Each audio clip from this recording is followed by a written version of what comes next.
Mas Wid, Oi, ini yo. Masya Allah. Matang nih, matang. Masya Allah, Aji, Pak Haji matang bang. Matang. Oh, bang ini namanya apa ini bang? Ih, lembut sekali. Masya Allah, ini kita baru ngegrill paha kambing. Paha kambing. Impor tapi ini, New Zealand. Pantesan saya lihat ini kok tulangnya kecil ya? Tulangnya kecil, dagingnya besar. Enggak, Tebal. dulu, bang. Kenapa nggak daging kambing Indonesia aja bang? Saya belum nemuin yang Indonesia, yang potongannya bagus. Oke. Biasanya dia dikampak, jadi takut kebeler di lidah. Kalau ini kan dia udah dipotong pakai mesin. pakai mesin. Dan satu lagi, saya lihat ini dagingnya tebel bang. Ya, dia jenis kambingnya beda. Emang ada perbedaan antara Banyak. kambing impor dengan lokal? Ya, kambing. Kalau kambing Indonesia tuh cocoknya enaknya sih buat di sate ya. Oh, oke. Kalau ini kita ngegrill, kita perlu yang agak lemaknya banyak. Terus sama dia punya ketebalan dagingnya tebal. Oh gitu. Jadi salah satunya yang membedakan itu ya? Iya betul. Ya, Memang oke. kambing Indonesia manis gitu kan.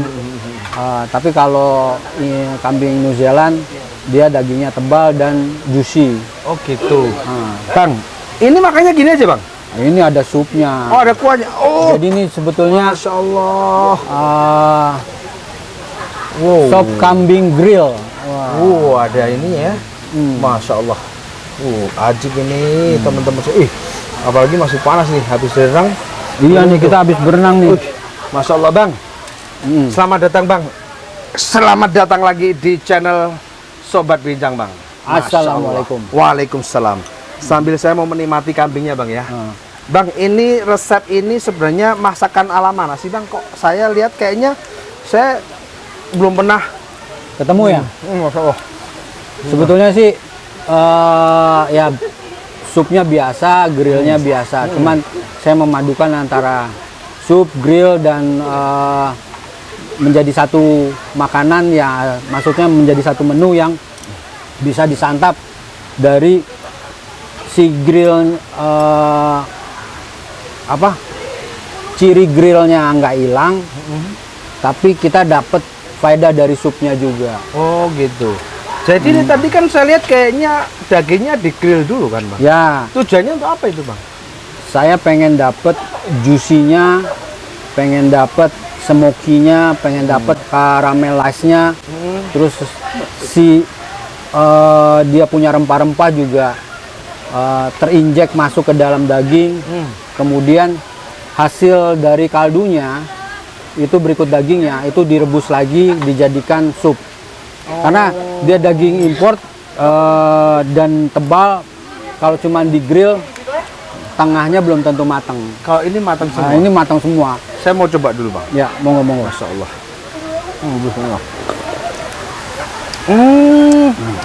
Ya teman-teman, jadi ini tengahnya matang bang. Tengahnya matang. Setelah di grill di sop. Setelah di grill dimasukkan ke dalam panci, kita bikin sup, masukin sayur, kemudian diangkat lagi, kita grill lagi sebentar loh. Bang Eko nggak takut kalau dikatain seorang chef yang merusak tatanan atau pakem dari masak? Di grill, di sop, di grill lagi. Buat saya sebetulnya sah-sah aja sih, orang mau masak seperti apa adalah hasil, yang penting hasilnya gitu kan. Oke. Ketika ditanya, dipertanggungjawabkan, ini kenapa di grill lagi? Ya. Ya. Untuk Ilmiahnya gimana? untuk nurunin kadar airnya dan si grill yang berikutnya itu masuk lagi ke bumbunya dan terjadi caramelize lagi yang kedua. Masya Allah, masuk itu Pak Eko, luar biasa. Saya juga sendiri kaget tadi bang, karena saya tadi udah di grill, setelah itu di sop, di grill lagi. Awalnya saya mikir itu merusak pakem bang, tapi apakah memang metode dasar grill kemudian di sop itu tidak merusak tadi yang saya sampaikan tadi bang? Enggak, makanya semua ada kita mau lakukan sesuatu harus ada pakemnya, harus ada kita ngelihat apa ya, kalau dibilang tuh literaturnya kita harus tahu. Oke.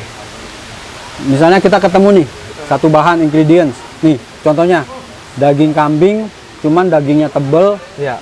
bagaimana pengen dapat gurih dan juicy dari karamelize-nya si daging, tapi saya juga pengen dapat kuah.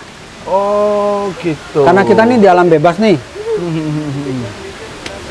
Kita di alam bebas, kita alat-alatnya terbatas, bahan-bahannya juga terbatas. Bagaimana kita ngedapetin sesuatu yang bisa ngalahin kita bikin di dapur? Oh, gitu. Ini tantangan ini. Oke. Aduh. Jadi emang dasar pijakannya sendiri dalam memasak, pakemnya itu tidak dilanggar, tapi untuk mengkombinasi itu memang dia harus disesuaikan dengan pakem-pakem yang itu menjadi idealis seorang chef gitu ya. Betul. Jadi punya ciri khas. Sah-sah aja sih dagingnya mau diapain, yang penting ketika kita nikmatin itu dapet. Semuanya dapet. Kalau tadi Bang, saya lihat ini bumbunya kombinasi antara rempah-rempah Indonesia dengan Ya, mana betul. itu? Kan Indonesia suka pedas, jadi Ya, saya oke. tambahkan beberapa cabai lokal yang cukup Ya. meningkatkan kepedasan. Apalagi ini suasananya Dingin. betul, kita di Habis 800 mdpl ya. Masya Allah. Dingin, airnya dingin banget nih. Ajib. Terus kita mau butuh sup yang buat menambah energi. Jadi gimana nih caranya kita bisa menikmati sesuatu dalam kondisi iklim yang seperti ini? Wah, nikmat banget kalau udah Masya bisa. Allah. Yang terakhir Bang, Ya. untuk semua tip, trik, resep yang Bang Eko praktekkan, Ya. bisa nggak didapat di-share dari channelnya Bang Eko? Masya Allah itu dengan saya bikin seperti itu awalnya memang supaya pemirsa teman-teman yang nonton itu bisa belajar dari situ. Bisa berinovasi gitu Bang? Betul. Jadi intinya gini, hampir 80% semua tanaman dunia bisa ditanam di Indonesia. Dan bisa dijadikan sebagai Betul, dan bisa dijadikan sebagai bumbu atau sebagai olahan makanan.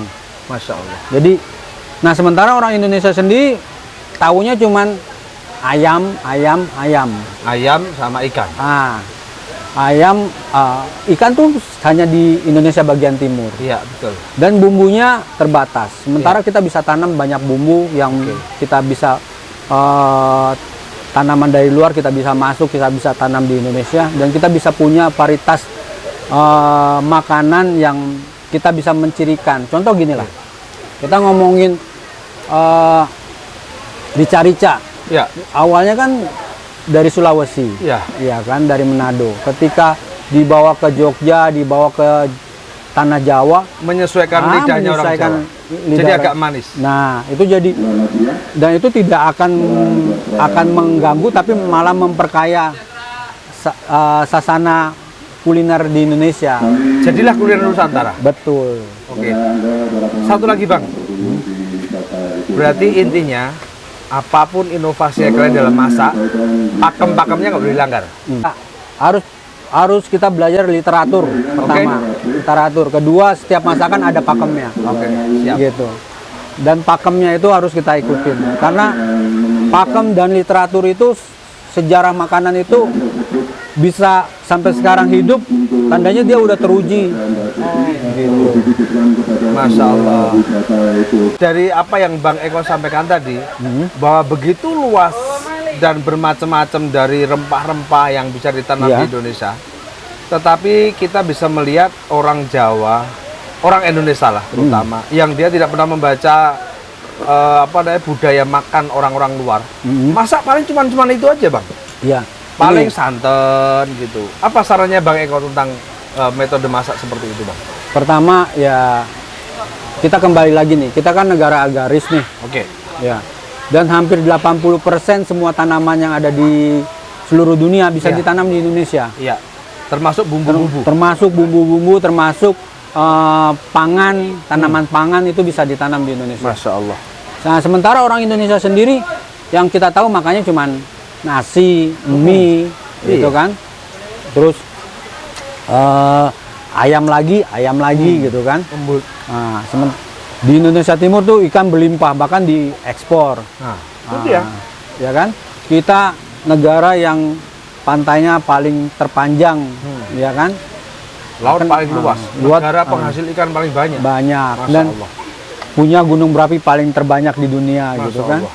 Nah, itu kan semuanya kan tinggal bagaimana kita mau untuk menanam dan mengeksplor lagi semua tanaman pangan yang mau kita buat jadi apa. Sebagai bentuk inovasi atas makanan. Betul. Supaya tidak bosen-bosen. Bukan Karena hanya kalau orang cuma makan makan maaf dalam tanda kutip masakan begitu-begitu terus kayaknya juga bosen. Orang masak daging biasanya cuma selain ditongseng, rica-rica, udah. Iya. Kalau Jadi- ini kan inovasi luar biasa, Bang. Betul, betul. Masya Allah. Yang terakhir, Bang, apa pesan-pesan buat pemirsa WTV, Sobat Bincang maupun channelnya Chef Eko Murdianto? Ya, terutama kita di kuliner Indonesia kaya akan segala hal gitu kan, hasil buminya kaya. Nah, cobalah kita untuk mengeksplor. Wah, ini bisa jadi apa? Tapi nggak boleh putus dari literatur yang ada. Oke. Jadi kembali lagi nih kita belajar kan, tanya sama orang tua kita. Oh, masak ini gimana caranya? Oh, masak ini. Gitu. Dari situ kita punya wacana atau punya wawasan, punya ilmu untuk kita. Oh, kalau begini dibeginin enak nggak sih? Gitu. Oke. Kalau begini diginiin enak nggak sih? Gitu. Masya Allah. Oke, demikian teman-teman sekalian, sahabat Sobat Bincang di mana berada, perbincangan kami dengan Chef Eko Murdianto, bagaimana kita bisa mengolah makanan supaya di rumah tidak pernah bosan dengan makanan yang disediakan, dan buat para pemirsa sekalian bisa mengikuti channelnya Chef Eko Murdianto untuk bisa menciptakan makanan-makanan yang insya Allah tidak kalah dengan makanan luar. Amin. Insya Semoga Allah. saya sampaikan semoga bermanfaat, dan terima kasih Bang Eko Murdianto. Sama-sama. Ikuti terus channelnya Sobat Bincang dan Chef Eko Murdianto. Assalamualaikum warahmatullahi wabarakatuh. Waalaikumsalam warahmatullahi wabarakatuh. Pegel banget. Kita makannya sudah grill. Meningkat masa ya mie instan terus. Sampai ya. Oh bukan lagi. Tapi enggak apa-apa lah.